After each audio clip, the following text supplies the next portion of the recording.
Guys, welcome to another video on Jesse Talks. As you can see, the subject of my video is how you can speak English in only 5 months. And I know you might be asking yourself, is it really possible to speak English in 5 months? So, if you want to know whether it's really possible, stay until the end of this video because I'm going to present you the very effective method that helped me speak in only 5 months. I'll also share some advice I found in two famous books that I read to prepare this video, books written by two famous specialists in language learning.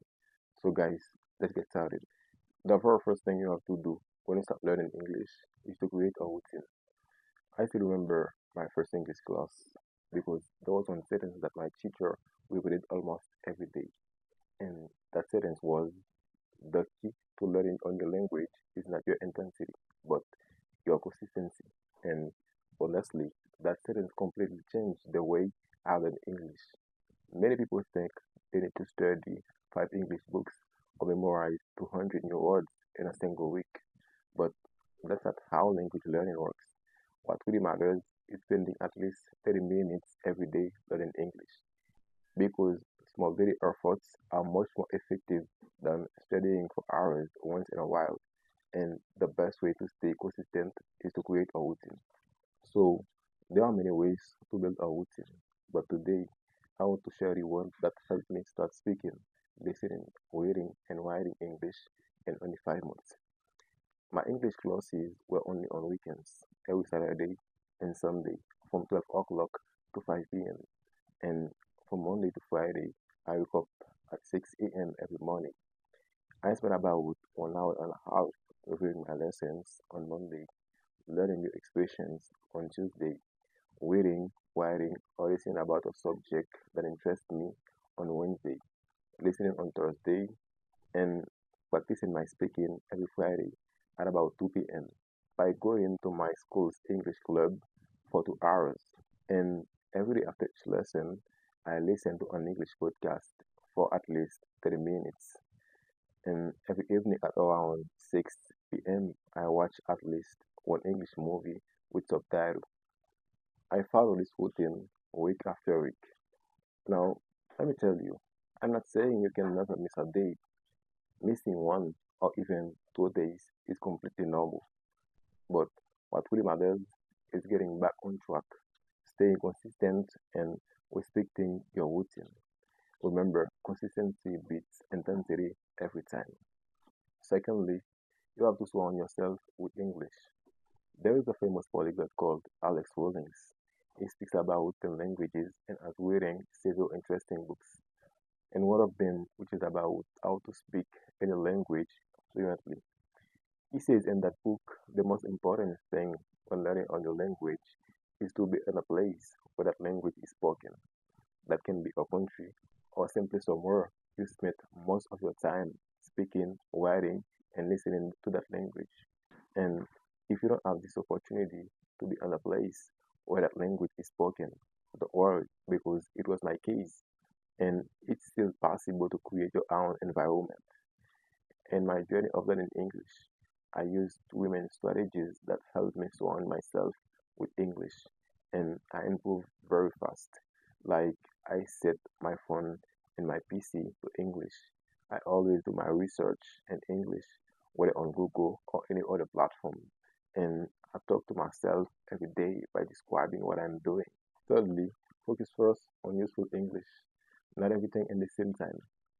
When I started learning English, I didn't try to learn every grammar rule or every word in the dictionary. Instead, I focused on the English I could use every day, like readings, daily expressions, common verbs, questions people ask every day, or vocabulary related to my interest. And it is very important to know that because if you learn useful English first, you can start communicating much faster. You don't need 20,000 words to have a conversation. In fact, most daily conversations use a relatively small number of common words and expressions. So don't try to learn everything at once. Remember, it's better to know 500 useful words really well than to know 5,000 words you never use. Fourthly, put yourself in situations that force you to speak. One of the biggest mistakes English learners make is waiting until they feel confident before they start speaking. The truth is, confidence comes from speaking, not before speaking. That's why you need to put yourself in situations where speaking English is your only option. For example, you can join an English club, find someone who has the same goals and motivation as you to speak English with. You can also use AI tools like ChatGPT to practice conversations. And if you have the opportunity to travel or attend international events where English is the common language, it will improve your English a lot. When I started learning English, I looked for every opportunity to speak. I joined my school's English club every Friday, and I challenged myself to talk about topics that interested me. At first, I made a lot of mistakes, but every conversation helped me improve.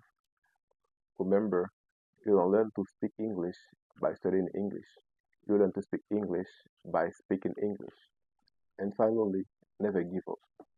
You have to know that learning English is a marathon, not a sprint. There will be days when you don't feel motivated.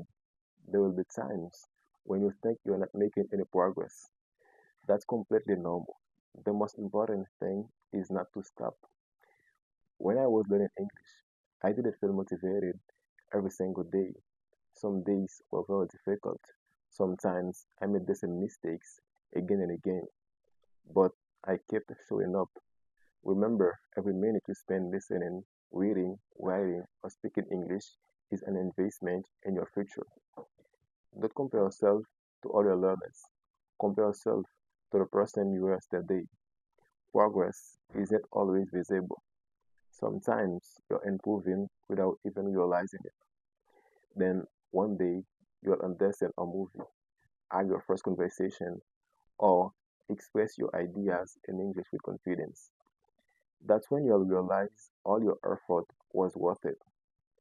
Even though I mentioned at the beginning that you can do it in only 5 months, it is also important to understand that learning English is a lifelong journey. You must keep learning after these 5 months in order to maintain your level and continue improving your English skills. And to finish, I want to tell you that success doesn't come from being perfect, it comes from never giving up. Thank you for watching, guys. See you in the next video.